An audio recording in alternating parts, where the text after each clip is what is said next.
So now it's time for dinner. Now, you guys have all heard the myth that, if you're eating a heart-healthy diet, lower your cholesterol, you can't eat red meat, you can't eat, blah, blah, blah. But no one wants to be on that kind of diet for a long period of time, and I know you're going to get tired of it and not do it. So the goal is to eat healthy, but eat the things you like, and eat them in moderation, and keep this diet going on for a long time so that it's a lifestyle change that works for you, fits what you want, fits what you like, and that you can keep going for a long period of time. So true to that spirit, we're going to be making beef for dinner.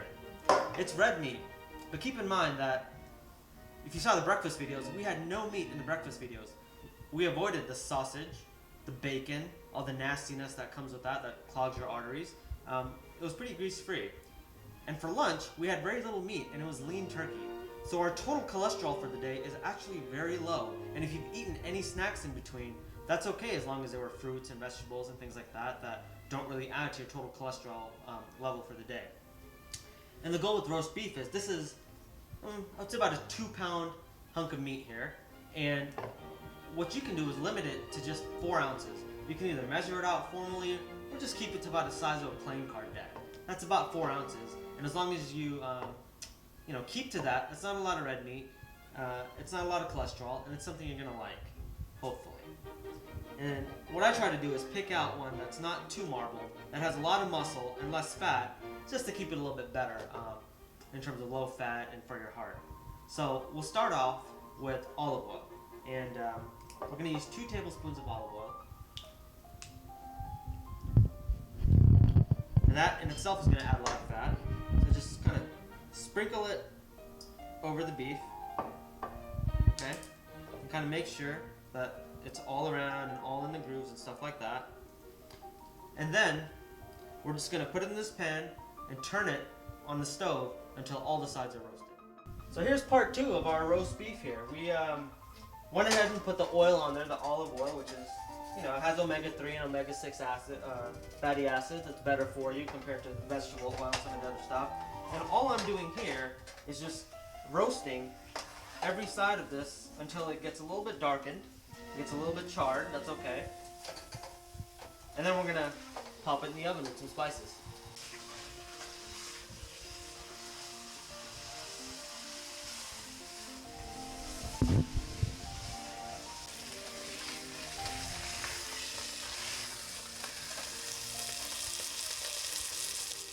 Alright, so our beef is a little bit seared on every single side.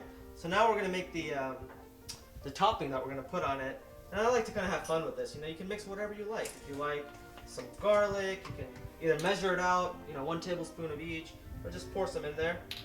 I have a little small bowl here with a little bit of water in there.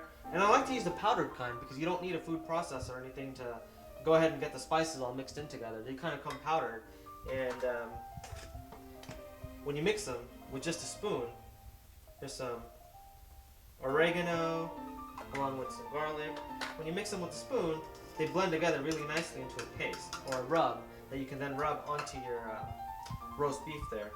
I like some cumin, some onion powder, just some salt and pepper also is really nice.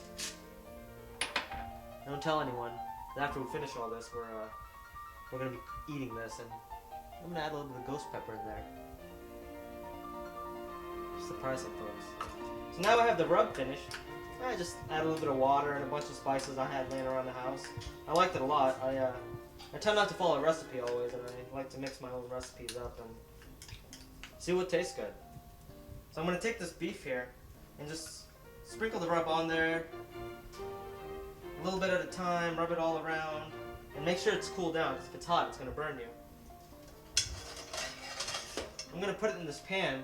And I've sprayed the pan at the bottom so it doesn't stick with non-stick spray. That's better than using oil. Oil is going to end up seeping into this. It's going to hurt your heart. Even for breakfast when you make scrambled eggs, for lunch if you're cooking something on the stove. If you ever want to substitute something for oil, just use the spray. It's non-cholesterol, non-fat. It's better for you. Alright, I'm going to pop this in the oven after I rub it, and we will see what it tastes like. So I finished the rub. The roast beef hunk, it's about 2 pounds. It's completely coated in this stuff, and you can use the spices and the water to make as much of this as you want. I've preheated the oven to 350 degrees. That's about where you want to cook it, stick in the oven for about 45 minutes and pull it out, and we'll eat it with a sauce that we're about to make next. Alright, so we're ready for the sauce. The roast is cooking. We're going to make a quick, easy sauce. And just a little aside, you know, when you're making the roast and you're touching the raw meat and everything, make sure you wash your hands in between and you're not getting bacteria all over your kitchen, all over the house, or you're not putting your fingers in your mouth if you're tasting things. We don't want to hurt your stomach and hurt your GI tract while we're trying to heal your heart. It wouldn't be so great. The sauce we're going to make really easily. It's just going to be sour cream and horseradish. Now for the sour cream, I picked a fat-free sour cream. It has 0 cholesterol per serving. That serving is about 2 of these tablespoons. Only 2% of your daily value of salt, so it's, you know, good for hypertension. It's good for your heart in terms of cholesterol. So we're gonna take about a half a cup of sour cream. Guesstimate, play with it. And this is just one sauce. If you have store-bought sauces you like, just make sure you're reading the nutrition labels on the back and making sure that not a lot of cholesterol in them, not a lot of fat in them, that the type of fats in them are healthier fats for you. And look at that pamphlet that we gave you, or that's available through the website. As the pamphlet tells you what the right kind of fats are and what the bad kind of fats are. This one I really like, this horseradish sauce. It's very tasty, very flavorful. It has a kick to it. But at the same time, it's only 25 calories. It has no sugars. It has no cholesterol and no fat. Or 2%, 2 grams of fat, 3% of your daily value of fat. So it's pretty good for serving. So I'm just going to take 2 tablespoons of this stuff and mix it together. And there we have our sauce. It's all done. Now, I know some people when they eat beef, they get a little carried away with the cholesterol and like blue cheese. And that's fine. I like the crumbled blue cheese. It's not great for you, but we want to make this fun. We want to make this something that you like and that you do for a long period of time. So eat cheese if you want with your beef. Very little. Everything in moderation. Sauce in moderation. It's a great cardiac diet for dinner. You want 1 piece of protein, as we mentioned before, you know, about 4 ounces of meat or so. No more than 6 to 8 in a day. That's about the size of a deck of playing cards. You can do a starch, you can do sweet potato, you can do rice. Part of a great cardiac diet is to have an overall good diet. And sweet potatoes work better than regular potatoes. And then of course vegetables, if you're adding fiber. I like green beans, I like peas, you can do any number of things. Just have fun with it. And so here we have it. It's our heart-healthy dinner. A good rule of thumb is to split your plate into 4 different parts, you know, into fourths. 1 part is some sort of carb or starch, 1 part is meat, and then 2 parts vegetable. I like to use brown rice, I like to use sweet potatoes.